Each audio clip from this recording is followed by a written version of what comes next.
Welcome to the Runna Podcast. I'm Ben, head coach. And I'm Anya, international marathon runner. And we're proud to be the #1 rated running coaching service worldwide. We'll be having truly insightful conversation with truly inspirational guests, as well as bringing you tips and tricks for runners of all abilities.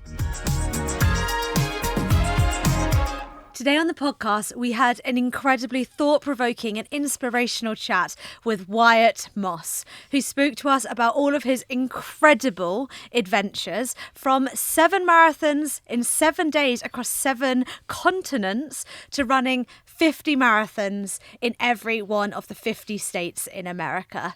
It's incredible how he's funded this, what's got him there, and he shared with us how he wants to make every day the greatest day ever. You'll enjoy this episode and love hearing about all the crazy ambitions he has for the future. Enjoy. Hey Wyatt, how are you? Doing good. How about y'all? How's New York City?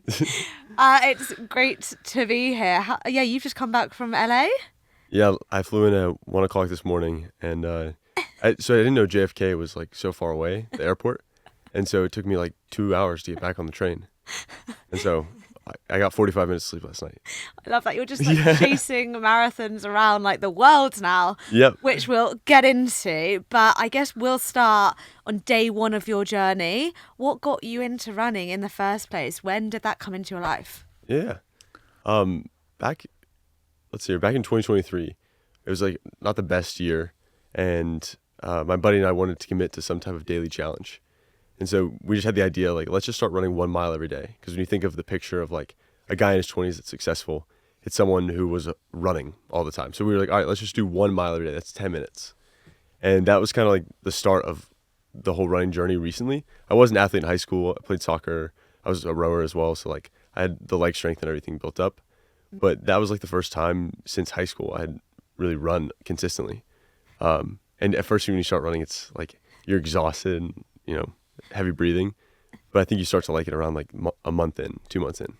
And you said that 2023 hadn't been that great, and you wanted to kickstart this as a way to, I don't know, find success and find happiness. Did it help? It's interesting. At the start of the year, I ran a marathon with no training. So it was February of 2023, and my buddy and I, same buddy, my brother basically, his name's Tyler. Tyler and I ran a marathon in Atlanta. And that was the first marathon I'd ever done. No training, 5 hours and 5 minutes. I was crawling to the finish line. And it felt like this massive accomplishment, but I hadn't really trained for it or anything like that. So there wasn't any change to who I was. So then even though I did the thing, the whole point of setting that goal or the training or anything like that is just to change who you are. So I guess throughout the rest of the year, that kind of manifests in that I didn't really pursue or have the discipline to like achieve the goals I had set. And so mainly succeeding on social media, has been the goal for a while now. And yeah, by committing to that daily mile, it definitely started getting the discipline under control. You said you started doing that daily mile because you saw the successful people, running every day. Yeah. I think before, like in the past, I guess that's a new thing, that hustle culture, like getting out, doing your run. And you were like, that kind of is how you envisioned success. But I guess, is that because of that discipline, that you're setting out to do something and achieving it, rather than just the act of running? I think it's the daily commitment to something that you don't necessarily want to do. Huberman had a great point on this, where it was like, there's a part of your brain where if you do something that you don't want to do, that part of your brain grows. And then it helps you, it translates in all areas of life. For most people, that's like working out. That would be the first level of that. And so then, I think that daily practice of doing something that I don't really want to do, and it's like kind of difficult at first, grows that part of your brain to become more disciplined. And it's actually kind of cool. It's the same part of the brain is like, some scientists say it's like connected to the will to live. And so like you have so much more purpose when you master that like discipline in the daily running. It's so crazy how all these things play out. Not to get too deep really fast, but like, running a mile every day, without a doubt, has changed my life and is like the most profound impact that I've had, by one decision. And I guess like you picked the mile as one of many examples of things it could have been. Yeah. And I guess like the point of starting the day with something hard and like really waking up, proving you could do hard things and making the rest of the day easy whether that's doing an ice bath, whether that's going to the gym, or whether that's meditating, I guess, like, they're all serving a similar challenge to your life. And the maintenance, I like to call it, because there's never going to be time on a Saturday to like solve all of your life problems, like we all have these things that we carry. So it's a whole lifetime. It's not, it's a marathon, not a sprint, that whole phrase, not to be cliche, but like with a daily mile, you're committing to maintaining your physical shape. And so maybe some days I've got some time, I can go for a long run, in this season, I'm training for a marathon. So I can build in that time where I know I can pull back on other areas of my life. I see it as like the body, mind, and the soul. And so you can kind of fit meditation into the soul, like organizing or maybe in the mind category. I don't know. I'm still trying to figure out where those different categories are. But at least, for one category of my life, in the body, staying disciplined, like it's just that maintenance. Yeah. And so you start doing the mile. What did you like actionably notice in terms of the rest of the 23 hours that followed? Like, what did you notice in terms of happiness or how it affected the rest of your life? Everything changed. No shit. I mean, it's a slow process, right? It's like, a lot of people want that immediate change in their life. And the tough news about it is like, no, this is life. This is a day-to-day process. And so I don't think it, maybe in that first month when you start getting used to it, that's when it's like, okay, this is no longer a thing that I dislike. I enjoy running, so it's part of the day that I can count on those moments. Mm-hmm. But then it wasn't really until like 2 or 3 months in, or even like when I actually started the 50 States Challenge, because that was a challenge I took on in 2024, running a marathon in all 50 states in 1 year. That was the goal. And I started training for that 3 months before the first marathon. So, like, I think people have this massive expectation of like a daily commitment and what it's going to do, but it really takes time. It wasn't until 3 months in that it started translating to other areas of my life. And then that's where it's like, okay, I have to sit down to edit this video. And it's something that I don't necessarily want to do, but I know that as part of the series that I'm taking on and the goal that I have set for my life of making content work full time, I have to edit this video. And so then, falling in love with the process of running ultimately translated to falling in love with the process of editing or any menial work, because we can get into that further later, but yeah. You just mentioned, that 50 states, so 50 marathons in 50 states. That is a huge feat to take on like a year into your running journey. Yeah. How did you progress from that mile into thinking but fully believing you could do that? So that was not the first 50 States series I had taken on. Okay. Back in 2021, some buddies of mine and I, John, Ethan, and we drove around to all 50 states in 50 days.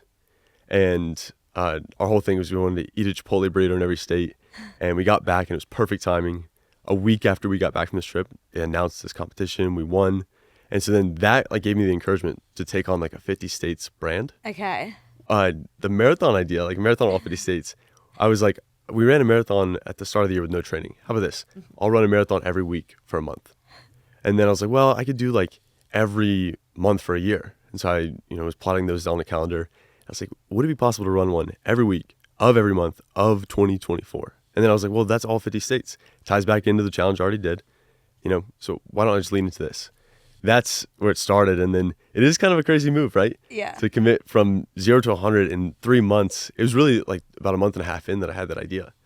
So I actually, in order to have the confidence to commit to that, I gave myself a challenge. Mm-hmm. How many days could I get to where I add 1 more mile every day? Okay. December 1st, 2023, that was 1 mile. Yeah.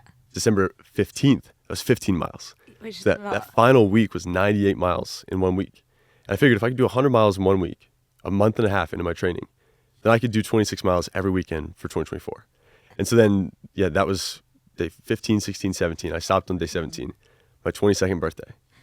And that was when I had the confidence. I was like, all right, this is it. January 15th of 2024, Houston Marathon, that's number 1. When I get there, that start line, I'm running a personal record, and it's going to be the start of a great year. And from when you first started running to the start line in Houston, was it plain sailing? Did you get any injuries? Like, what was the hardest things you had to overcome to even start? Yeah, my ankle, I go running at night. So that's something that, like, even with the daily commitment of the mile every day, I still wasn't fully living up to the commitment of, like, running in the morning, the perfect picture. Sometimes you just got to do it whenever. So it would be like 11 p.m. I go for a run. And one night I was just running and I rolled my ankle on this pine cone on the ground. And I had done that like 2 or 3 times on my right ankle. I think that compounded over the course of the year. So that was one of the injuries that I kind of had to like watch and tend to and be careful of. The other one is that on the back of my right leg, I had surgery on my right knee twice. And so for whatever reason, I guess the muscles weren't as developed or whatever. Mm-hmm. I don't know what it was, but basically there's a nerve or a vein on the back of my leg. I thought it was a blood clot because it like when I run, it'll like bulge out of the back of my leg. And so then there was a good 4 months that I didn't check it out with the doctor because I just didn't want to know. I was like, I committed to this challenge. I'm going to just keep going. But that was another one because like I would get pain on the back of my leg. Mm-hmm. It's like a vein clot, or no, not a clot, but it's vascular. Yeah, vascular thing. So it's nothing bad, but like those 2 things were really the main issues I had to work through. So yeah, it wasn't perfect. Yeah. You know, and you have those things you overcome. But I think the whole phrase there is like, with anything in life, any of the obstacles that come your way, it makes for a better story. And so it's like, even if this happens, I'm still going to go through and make a great story out of this. And I think, first of all, you succeed and you run 50 marathons in the 50 states. So. No, don't spoil it. No. But do you think that you're extraordinary? Or do you think that that's something that anyone can do if they were to choose to devote their life to something like that? I love that question. I think that we're all born with the potential to do amazing things. Mm-hmm. I think that very few people tap into that potential. And I think that it just takes the confidence to believe that you could be one of those people. And so do I think that I'm extraordinary? No. I think that I'm just like everyone else, except that my mom instilled this like ruthless belief in myself and ultimately in my relationship with God that gave me the confidence to take on this massive challenge. Mm-hmm. And so then it's like, now it's like, all right, how soon can I achieve my dream so I have the confidence to dream even bigger?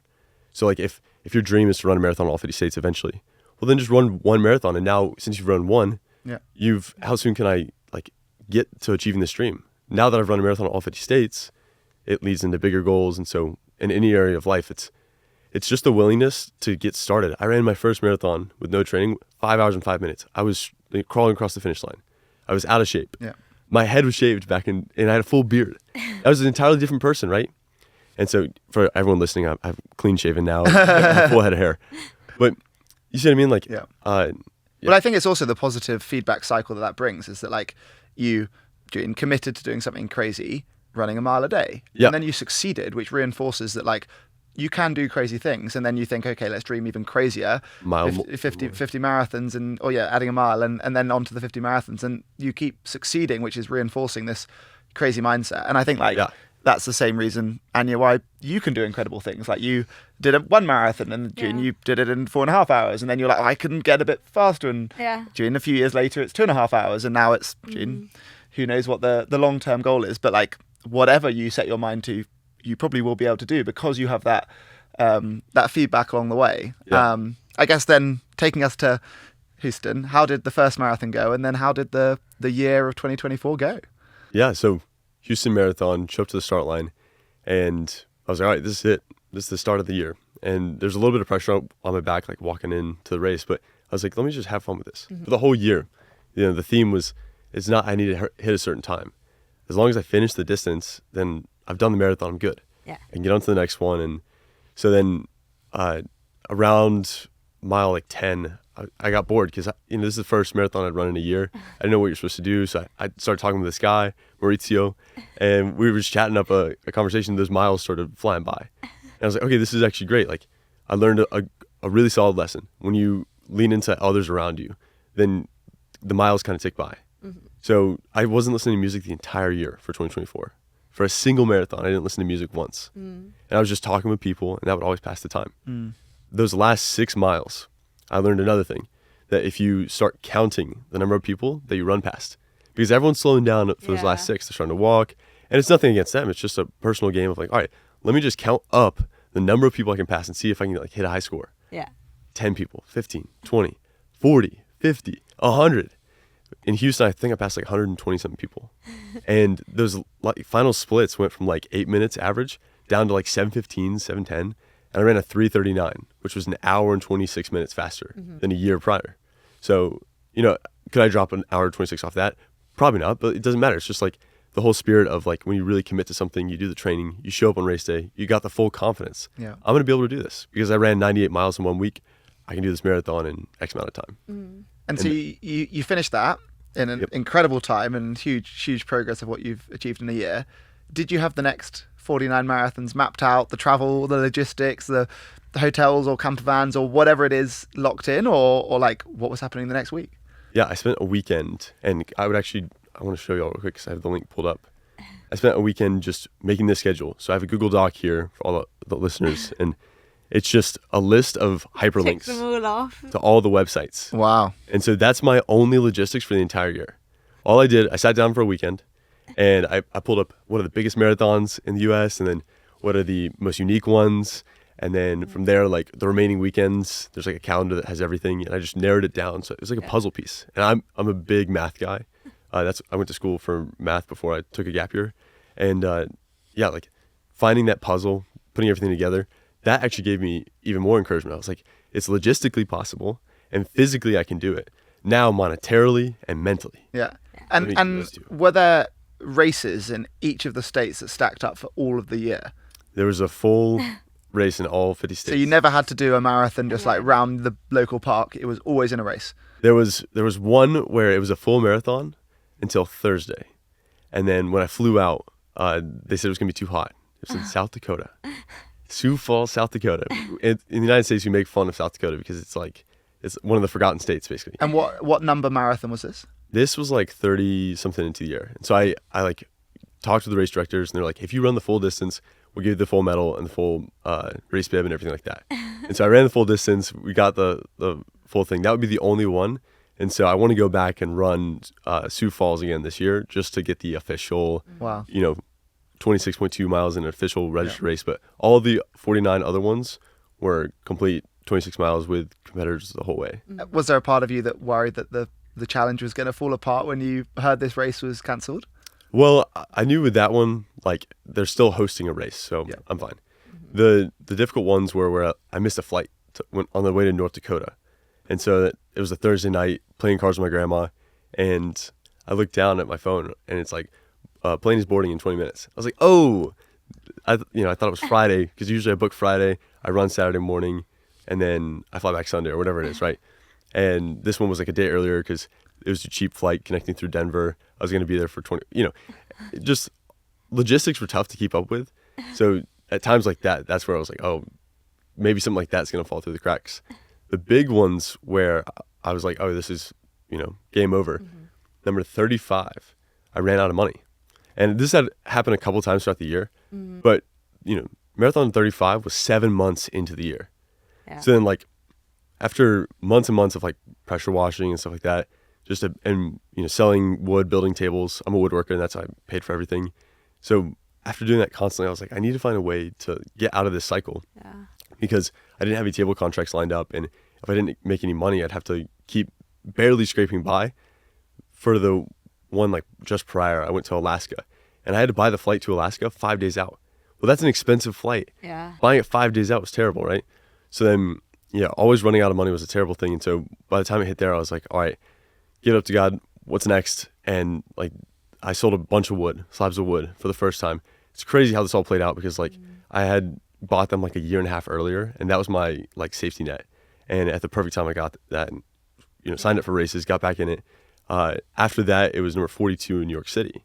And I thought that I wouldn't be able to race New York, or I guess it was 44, because I signed up for the regular raffle and not for the guaranteed entry that I had to run with one of the Marathon Photo, one of the premier sponsors of the event. And so then it was like a week out, and if I'm 44 marathons into the year, there's only so many remaining weekends left. I can't really play around with the schedule. So then that one was tough because like if I didn't run New York City, which is the largest and most difficult marathon in the world to run and most prestigious, and like 4 days out from the marathon, I realized I didn't have a bib. Like if I didn't run that, then the challenge was over. And, of course I could run it a marathon in the next year, but running 44 in 2024, I want to do all 50 in that 1 year. So then, that was kind of tough to, like, I guess I could have gone up there and run 26 miles, but I posted a video and MasterCard, another premier sponsor, saw it and they reached out, they got me a bib, and that was crazy. those types of moments where it's like down to the wire, happened again in Philly.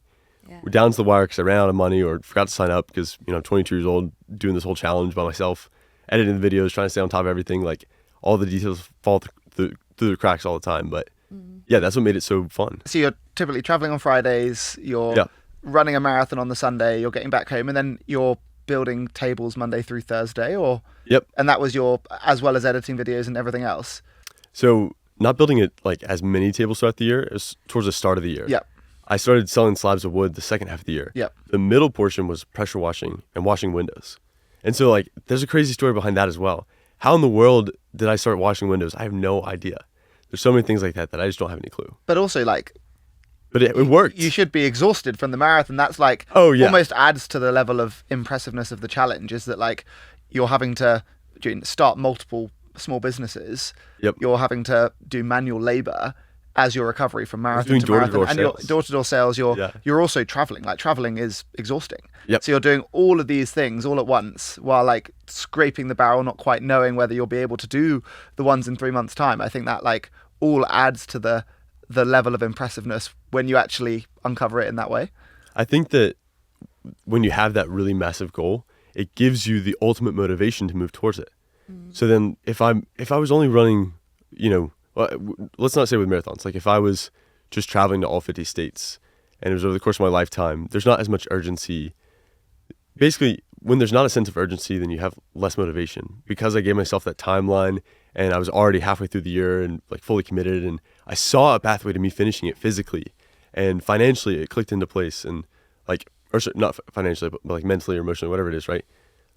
That's what gave me the motivation in those moments I got home, took a day of rest, and then was like, all right, back to it. Like, I've got a marathon this weekend. As long as I get through one more weekend, I can finish all 50 this year. But that, when you set that big goal, so for you, if it's running a marathon or if it's in a different area of life, like getting a raise or starting a new company or whatever it is, any area of life, you have the ultimate motivation to achieve that. And then back to earlier in the conversation, how soon can I achieve this dream so that I have the confidence to dream even bigger? We are all capable of running a marathon, right? We are all capable of doing these incredible feats, because if it's humanly possible, I can do it too, right? So that goes for any category of life. We just need the confidence to get started. Yeah. And so then, I think all of that applies together. I'm also like thinking of how we can apply that like to our listeners as well. And I think what you said there, which is that like we have more motivation when we apply a sense of urgency, I think is so true. And a bigger goal. Yeah. And like, I mean, everyone can probably relate to that in their own way, but even for me listening, I'm not the fastest runner I've been in my life. And I keep kind of saying, when runner calms down, I'll be faster again. Yeah. But actually, like, maybe I should recognize that I'll be 30 in 10 months' time, and I need to be the fastest runner I've ever been at 30. And like apply like a time limited goal to that, force myself to be motivated a little bit more, and like whatever it is listening. And I think that's why for most people, signing up to a race can be such a valuable thing, because it's literally a time-bound goal. Yeah. And I think like if, as you said, like the goal would be to run a marathon one day at some point in the next 10 years, or to run your marathon PB at some point in the next 10 years, you don't start training hard tomorrow. There's less urgency. Yeah. So I think like, but at the same time, not for all goals do we need to achieve it immediately. But I think if you're the kind of person that's sitting down and wanting to go somewhere and wanting to like achieve something, finding that extra level that you can put on yourself to like help yourself out the door, help yourself with that training, help yourself achieve that big goal. I think applying that time pressure on yourself can be so helpful. And like, very well put. I don't want to diminish that whatsoever. No. By adding this one part where it's like, after a certain amount of, like when I ran that first marathon, the 50 States marathons took a different meaning. So on top of like running all the different races, it was like, this is going to challenge me to the core. So it's like, I want to challenge so big that like it would change everything about me. I'd have to live up to like this ultimate good. And ultimately, like the phrase on my screensaver is like, I want to challenge so big, it'll only be possible with God. I want to have like the guts to take on these things, right? But when you have like that added meaning, it's not just that I'm running this marathon. Now there's the urgency that the race is coming up, but as well, doing this will help me to become more disciplined so that I can take action on this startup idea of a training platform that one day will become Runna. You see what I mean? Like it translates. So it's not just, I need to go run a faster time before I turn 30. You add another layer to it. It's like, I've got a family and I want them to aspire to run this certain time or know that that's capable, or, you know, it's not that the time that I ran mattered to them, but it was the image that, like, even at 30 years old, your dad still pushed himself and got a personal record. It's like that added layer of meaning. And that's the tough part. Most people aim for the finish, the ribbon, but all that goes away. Like, you know, we've run a couple marathons. We know, like, chasing that is not as, doesn't have as much longevity as chasing that change in yourself, that growth. Yeah. And I think the harder the goal, the more satisfying the finish line. Yeah, because the process along the way, it required more out of you. Yeah. And then you realize that you're capable of so much more. Yeah. Right? In the process of pursuing this goal, you know, a really good goal is something that requires more out of you. Yeah. Unless, if it doesn't require more out of you, it's just like an accomplishment, you know, a task on a checklist. And so then, like, this time goal that you have, viewing it in that light of, this really will require the most out of me, because I have to, run is not going to calm down. Right, it's going to continue growing. That's probably, People are going to keep probably running. true, and that's probably the reason why my goal keeps getting pushed back. Exactly. We kick the can down the road because we feel like we have time. Well, we don't. Right, time is running out for all of us, and so then that is the lesson to be learned in that season. It's like, all right, there are certain dreams that I have to part with. I'm not saying that you part with Runna. More so, like, there's other categories of life where it's like, if I want to pursue this goal, this time, or whatever it is, then I can go all in on that. I can pursue that. But in doing that, I have to, like, let go of keeping up with this TV series, or like, there's only so much time in the day. So then it's all right to not pursue one of these goals. But I think, you know, I think it was like, there's 3 things that you can pursue at any time. Yeah. And so if you've got a family, you've got a company to run, then the other things has got to be the training, and not to harp on you, but just for everyone in general, you know, like, those 3 things that, what's the word? Like, relentless focus, you know? And then that's when you achieve that real growth, and that, like, the 50 States marathons, that was the only thing I thought about. I would come home, make money, and it was like, how do I post more entertaining videos? And then how I get through this next marathon. That was it. And when you have those, like, very, you know, few things to focus on, that's when you can give your all, and you can hit those goals. I love that. Yeah. It sounds like your life kind of changed when you found running, and you were talking about how, running was to, like, prove your potential and, like, your self-belief. And do you think, like, running, this is quite a deep question, is like your purpose, and you were meant to find it, and that is the goal? Or do you think running is your journey onto this bigger thing? I think to put it in any one thing would be tough. You know, I think there's a book I'm reading right now. It's great, where it talks about all of us have, like, that goal that we're pursuing, right? And so then what would be, like, the ultimate goal to pursue? And so maybe running is part of this goal. But my new favorite question to ask is, what's your wildest ambition? Because it gets people thinking, like, do I even have this crazy goal that I have? You know, what would be the wildest thing that I could do with my life? We never really have the permission to answer this question, or even to ask it, because, like, we kind of limit ourselves to just, oh, you know, I can do that. Like, you know, staying in the comfort zone. Yeah. When you push out of that comfort zone, I don't know if running is my full purpose. I don't think so, because I really don't like it. As, you know, like, I've come to enjoy it, right? But when I finished that marathon, I take 2 weeks off, and then now my body has readjusted to not being in the training program. I got to get back on it. Like, it's tough. Yeah. But that's the thing, is, like, maybe that's not my full purpose, right? But it's a step on the path of the continual process of, you know, keeping my body in shape.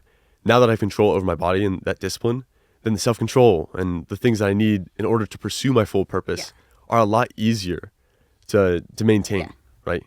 Yeah. I don't think running is my full purpose, but I do think that it's a step on the path. And it seems like the running gives you the lessons to be able to live a life to its full. And to live a life full of purpose, rather than running being your full purpose. Yes.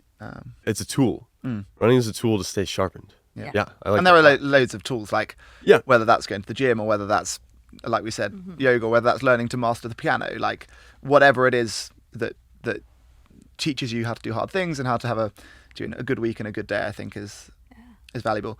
So the last marathon, number 50, what was it, and what did it feel like to complete the challenge? This is a cool story. So one of the things that I realized around marathon number 3, when I slept in my car in Mississippi, middle of nowhere, and ran a marathon the next morning, I after running the marathon, I was driving home because I had an 8-hour drive, right? This is the reality of the challenge. It was just so boring. And I was just thinking to myself, my grandma's been to 49 states. I had known that, but it hadn't really clicked. She had never been to Hawaii. And when I did the schedule, number 50 was in Honolulu, Hawaii. So then when I got to number 50, the 49 was crazy. It was in Tulsa, Oklahoma, and just middle of nowhere, trail race, 40 people. And I didn't even want to run it because I was like, holy cow, I've done 48 marathons in 1 year. You know, when you start a goal like this, it's crazy. It's absurd to even commit to something like that, right? But then you get to number 48, 49, and then you show up to the start line number 50. And it's like, wow, I wish I would have had the confidence to start this sooner. You know, at least for me, I didn't have that regret that in 2024, I actually had the confidence to get started, that I didn't wait until later on, right? And so then maybe for this 1 year, I can look back on it and be like, yes, I actually took action. But I get to number 50, and my mom is the greatest human being on the planet for just everything that she does and the life that she's, you know, spoken into me and everything like that. And as well for just taking care of Nana, my grandma. And she brought Nana out, and it was fun to spend some time together. It was kind of difficult because it was like this, a lot of things coming together, right? We wanted to spend family time because Nana got her 50th state when she flew into Hawaii. This is something, she's 92 years old. This is something that she wanted to do, but she never thought she could because, you know, when you're 80 years old, it's like, I don't really want to travel anymore. It's kind of difficult to move around. So then the dream kind of goes away. It was amazing that she got there, and so we want to spend family time together. But as well, you know, a whole year of progress is coming to an end. So I got to post videos, right? Well, then as well, I paid for a flight for one of my buddies to come out and film. So he's like, hey, what video should we be filming? And then there's just a lot of different pressure all at once. Yeah. Like I could go through like 5 different other things. But then this goes into one of those things that like the circumstance pulls the most out of you. So in that moment, I had to realize like, wow, I don't have the capability to do everything that I wish I could have done. This won't be a perfect moment, right? But here I am at number 50. Let me just show up to Starling tomorrow morning and just enjoy it, right? And I think I didn't really like same thing with number 49 in Tulsa. I didn't really want to run it. I didn't really let that, it didn't sink in. It was so hard to emotionally allow myself to like accept the fact that I was here at number 50 because I was so used to, you know, trying out a series, but it not working because I didn't post the videos. I didn't edit them or whatever it was. You know, this was my 4.5 year of making content. So then for something to actually succeed, it was crazy. But my body didn't want me to accept it. And so it wasn't until mile 24, and I was running with some friends of mine the whole time.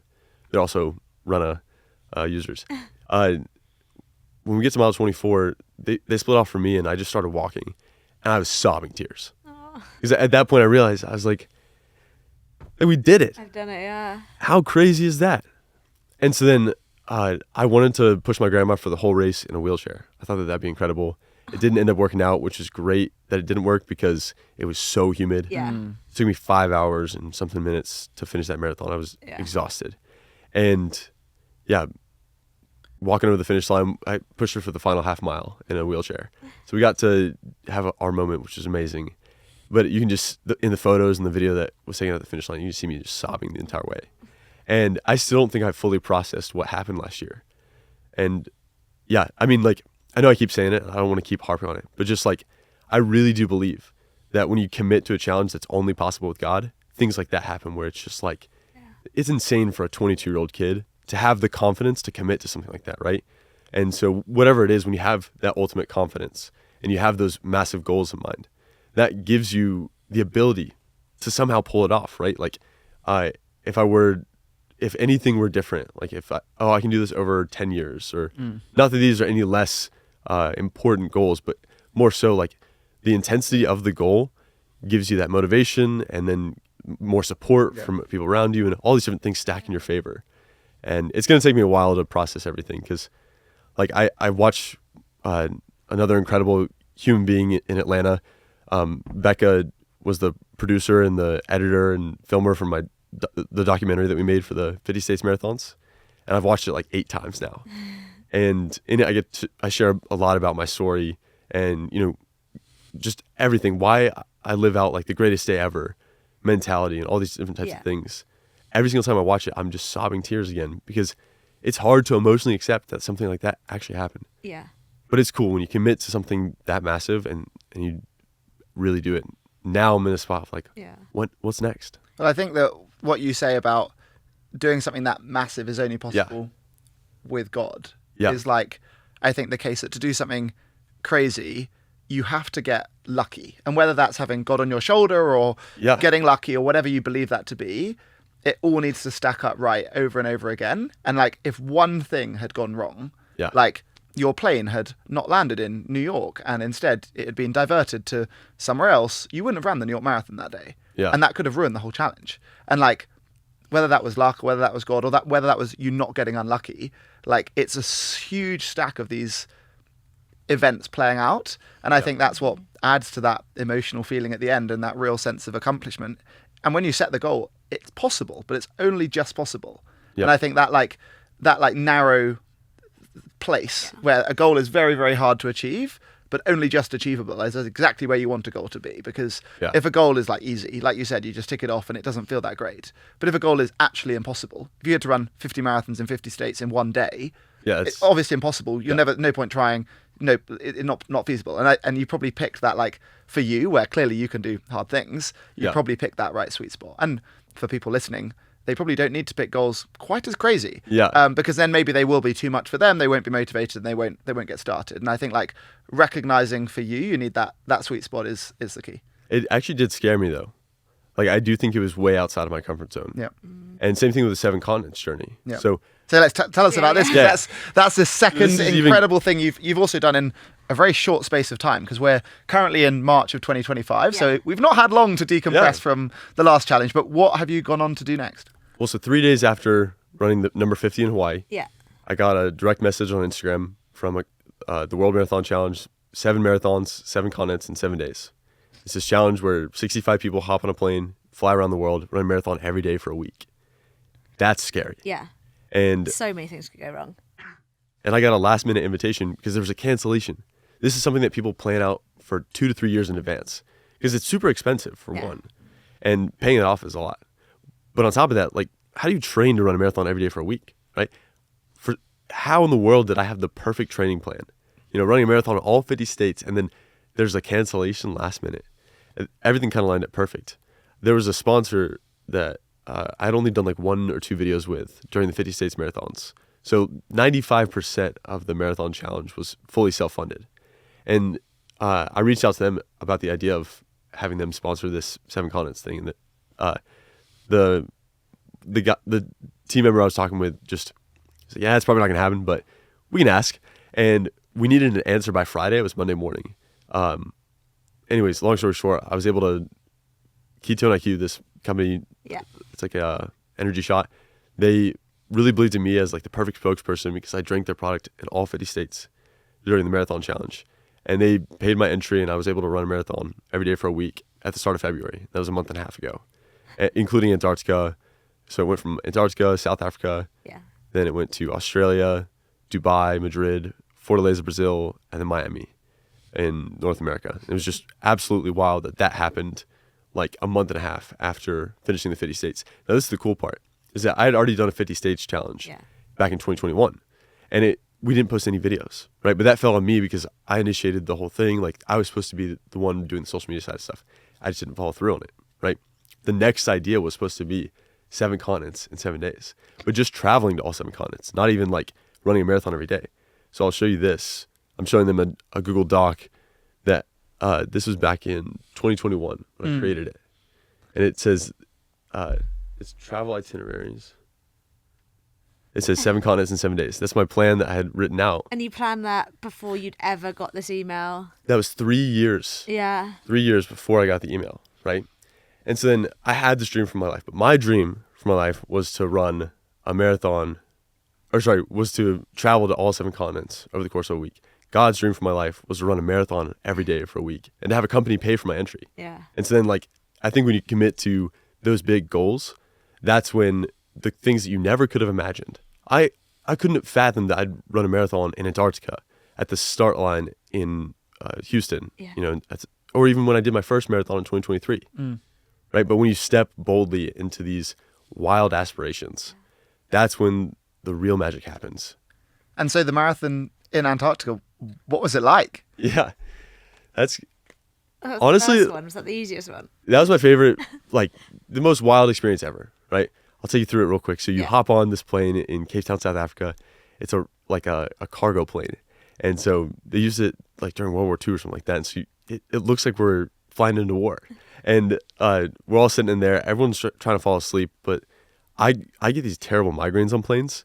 So it was actually kind of wild, like another added layer of the pain of running, a marathon on Saturday, flying to another state, running Sunday, and then flying home. I did that 9 times during the 50 States Challenge. The pain of that plus like the migraines, like that's what it felt like flying out to Antarctica. Anyways, we get there, you land on the continent, and it's like super bright. And they're like, hey, you have to put sunscreen on or else it's going to burn you because the ozone layer is super thin. So we hop out, we have all these layers on, and it's like sunny, blue skies, and actually pretty warm. I don't know what Celsius it was, but it was like just barely below freezing. And so then all of us are shedding our layers. There's a guy running in shorts and a t-shirt. It's crazy. I had my penguin onesie on, and so it's actually So Ben. your shorts, yeah, show us. Well, can I hop up real quick? Yeah. Yeah. So I wore a penguin onesie when I ran the marathon in Antarctica, just because I always wear costumes. Yeah. That marathon 35, when I thought the challenge was going to be over, I wore overalls. It did well, and I was like, all right, I'm gonna start doing this. Wore a tuxedo when I went to New York City, and I wore jeans for one of the marathons in Des Moines. So then I made the penguin onesie that I ran in Antarctica into a pair of shorts. So that's what I'm wearing right now. That's it. Penguin shorts. Wyatt's got a penguin on his butt. And then there's a blanket that they gave us on the plane, and it says Ultima Antarctic Logistics, like the company. Oh. So this is like the design from the. And it was a full outfit. Yep, it was like a penguin onesie Yeah. that I had on. But oh yeah, it's that one. Yeah. But anyways, yeah, I think just having fun with it, like you only get to go to Antarctica once in your life, so then like maybe twice. That one place, 250 people a year visit. So we were one of 65 of 250 people, which is just wild. Yeah. And so then like that's a once in a lifetime experience I'll never forget. And yeah, it was incredible. And then as you travel around the world, do you have to then be mindful of like the time zones so that you're always running your marathons in daylight, or like how does that work? Because like time is funny when you travel. Okay, so there's 168 hours in 7 days. Yep. So 7 times 24 hours, 168. Yeah. That's our time frame. So when we start at this time, we have 168 hours until we finish, right? That means that when you fly in, as soon as you land, you're going, no matter what the time is. So, Antarctica, it's daylight, right? When we fly into Cape Town, it's daylight there. But then when we get to Australia, day number 3, which that's where the fatigue really sets in, it's 2:00 in the morning. So like we're running in the dark, but our body is on Cape Town time. Yeah. So then now it's like 10 p.m. or what? I don't even know what time it is because my biological clock tells me something. And so do you only have the recovery time based on the flight? Basically. So you leave. So Cape Town was 2 and Australia was 3. Yes. And how long does it take to fly? So that one was 18 hours. So you had an 18-hour flight to recover. Yep. And then just like deal with it, whatever time it is when you land, just off you go run another marathon. Yep. And did you leave Australia before the sun came up? So we landed when the sun set, and we left when the sun rose. So you basically had a very fleeting visit to Australia Yes. for a nighttime. Yep. And so then for the rest of the week, it's just we actually finished in 6 days instead of 7. So we had a full 24 hours that we didn't use, where we were just like trying to beat like the fastest group or team to ever travel all 7 continents. But it was just as soon as the final person crossed the finish line, which by the way, 68 years old, Molly Wow. and Lisa finished all 7 marathons over 7 days. This is my phrase. It's not the time, it's the distance. At 68 years old, if these incredible women can run a marathon every day for a week, there's nothing that should stop you. You can walk it, right? All of us have walked 26 miles in our lifetime. So technically, we've already done a marathon. If you stop worrying about the time, you can accomplish incredible goals for your life. It's just, are you willing to go the distance for yourself? That's the key. It sounds like a incredible challenge, and definitely something we get to hear about all kinds of crazy challenges with all of the epic people we get to chat to doing the podcast, but I think this might be the one that gives me the most amount of I want to do that kind of vibe. I don't know about that. It's honestly, the mileage is not as bad because you run a little bit slower. You would run a little bit slower than your training pace and like that. It is crazy though. Number one, first and second place, both female. We're running 3:10, 3:15 every day for 7 days. Yeah, cool. Wow. I've never run that time. I've run 67 marathons now. My fastest is 3:20, and they're doing that every single day. The average finish time was like 3:10 or something. Steffi and Tomomi. That's Incredible. So cool. Yeah. Wow. They must have inspired you. I mean, all of your crazy challenges. Does it make you want to do another one? Like, what is next? Is the goalpost just shifting, becoming more and more aspirational? Yeah, I think that is something that I have to be careful of. Yeah. Is that I don't want to always chase the next big thing because, what was it?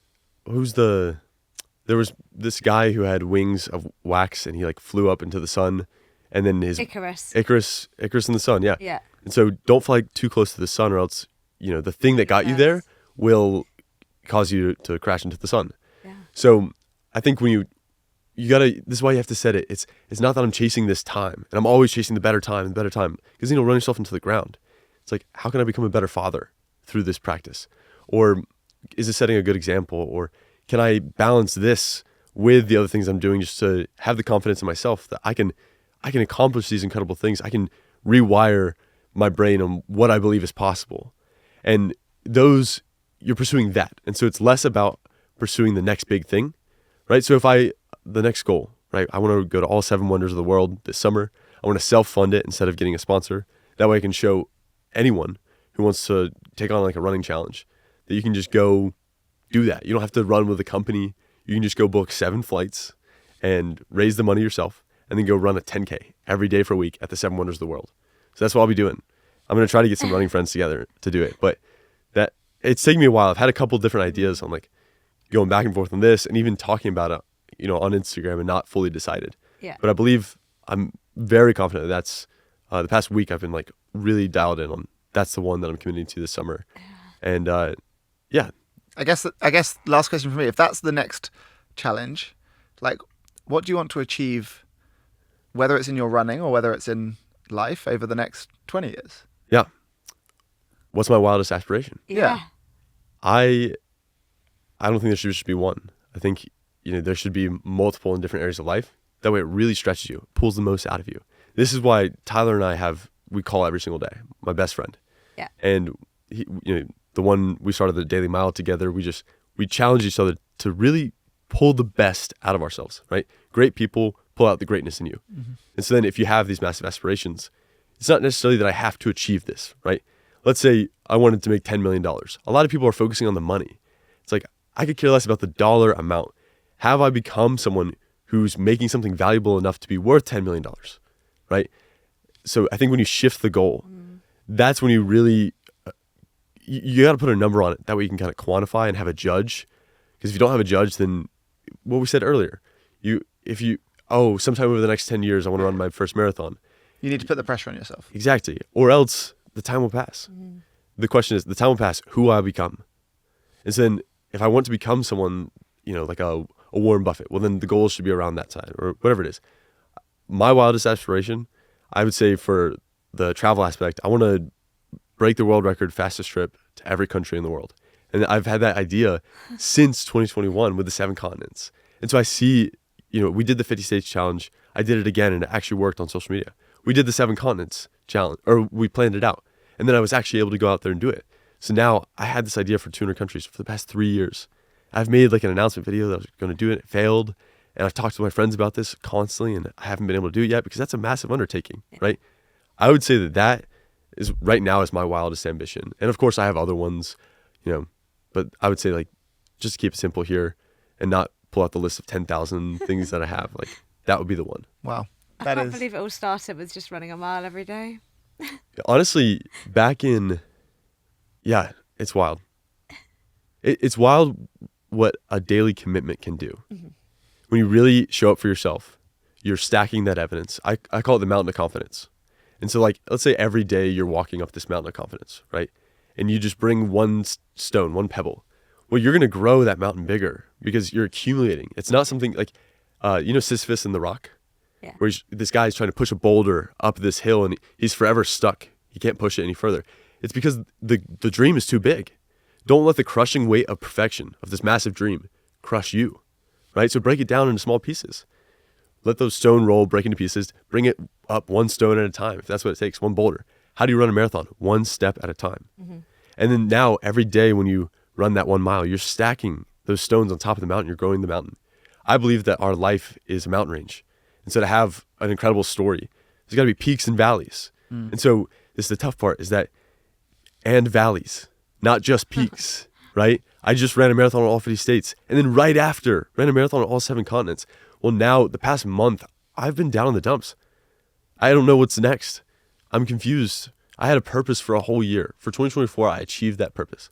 At the start of 2025, I had a purpose. I achieved that purpose. I worked with a company. I set a great example, hopefully to work with other sponsors, or even when I have my own idea for an app in the future, to get investors like you, Ben. But at the end of the day, like, I'm down in the valley again.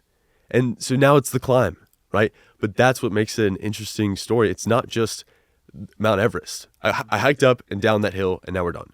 It's like, no, I hiked the Appalachian Trail. My life story is a mountain range. The struggles I overcame, the triumphs that I had, the outline of everything, and then everything that I realized along the way. That's what makes me unique. It's funny, that spells out story.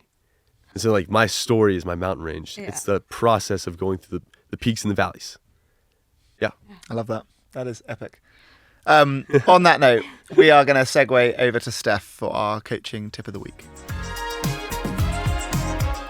Today's reminder is to not skip your warm-up.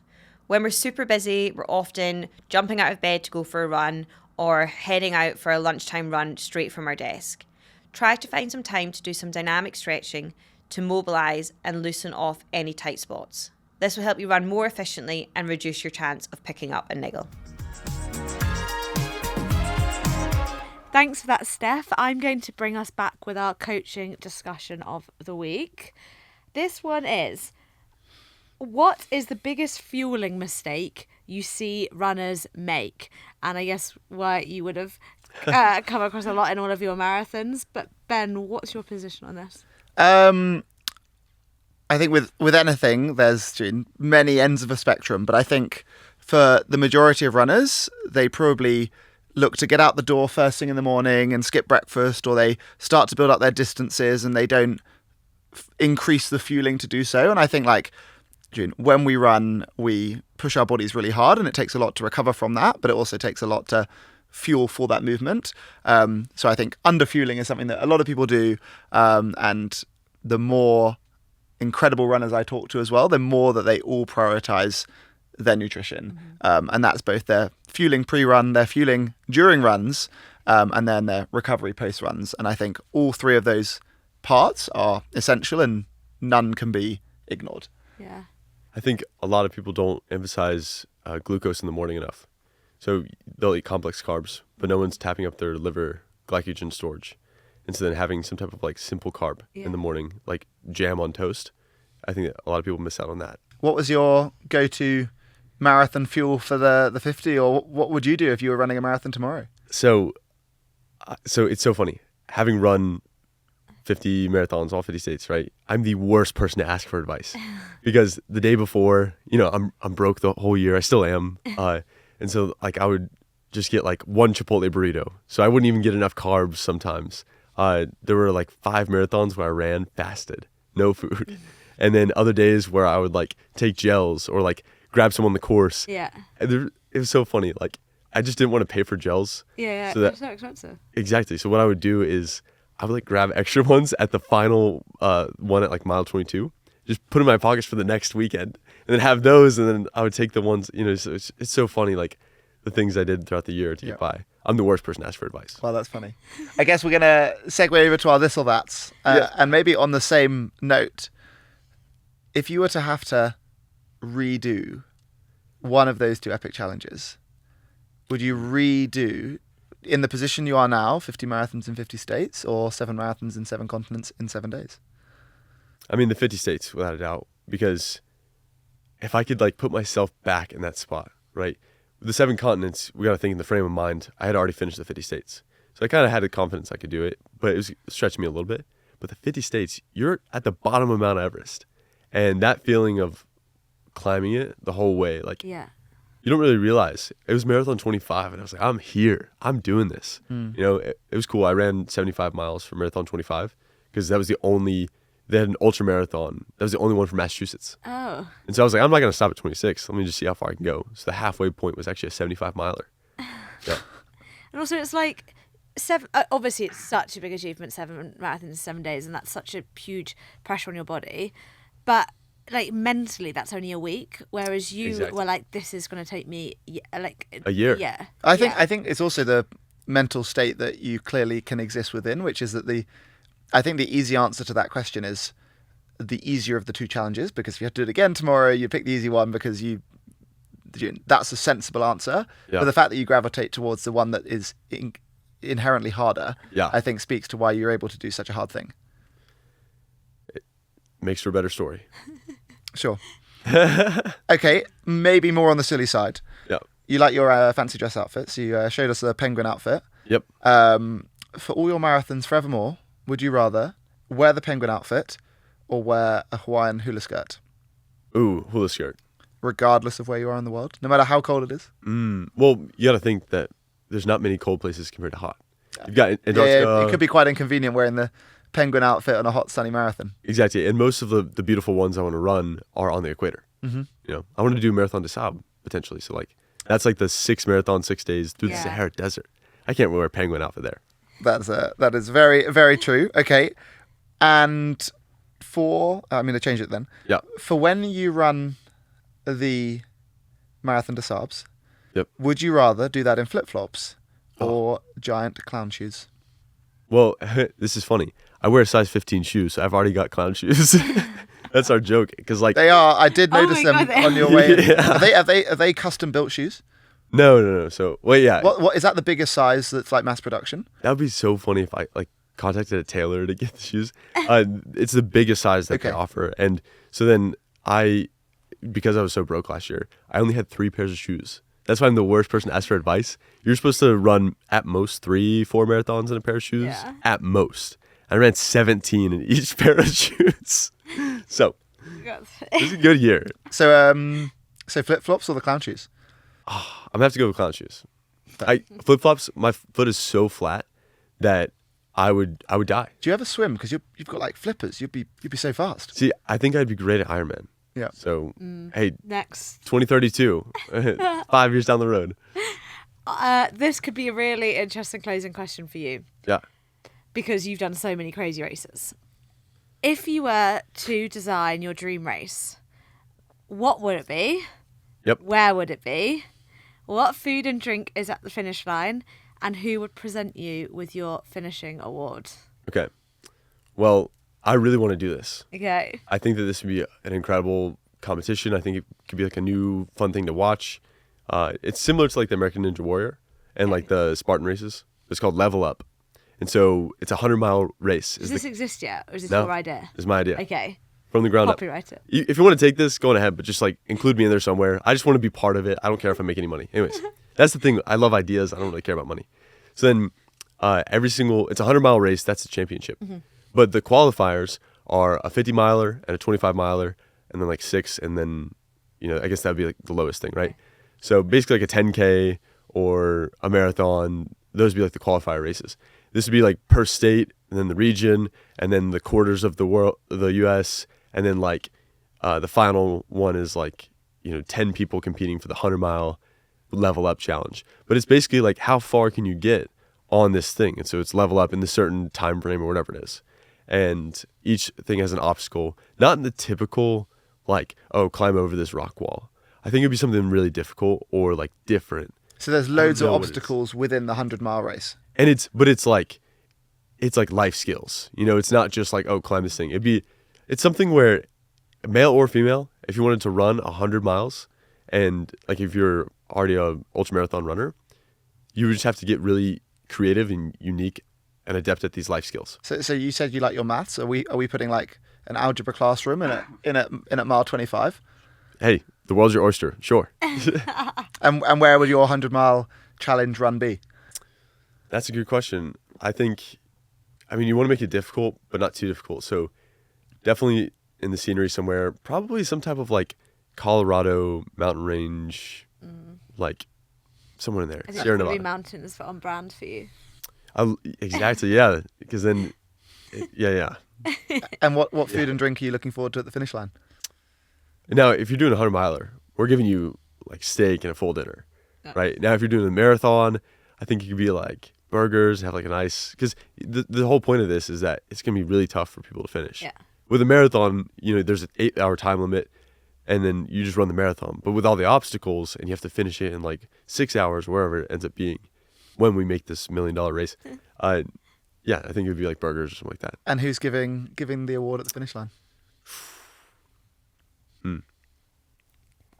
I mean, Harry Styles just ran a marathon in Tokyo, so we're going on brand. Not what I expected. I don't know, like that's the first thing that comes to mind. I mean, Nice. honestly, like just something that would mean a lot to me if I ran it. Like, I really want my mom to give me the medal because like my mom is everything to me. So, yeah.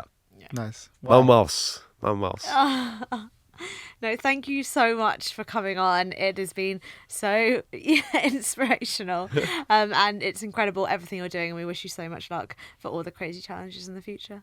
Thank you all for having me. Today's podcast is powered by Runna. Runna is the #1 rated running coaching service worldwide.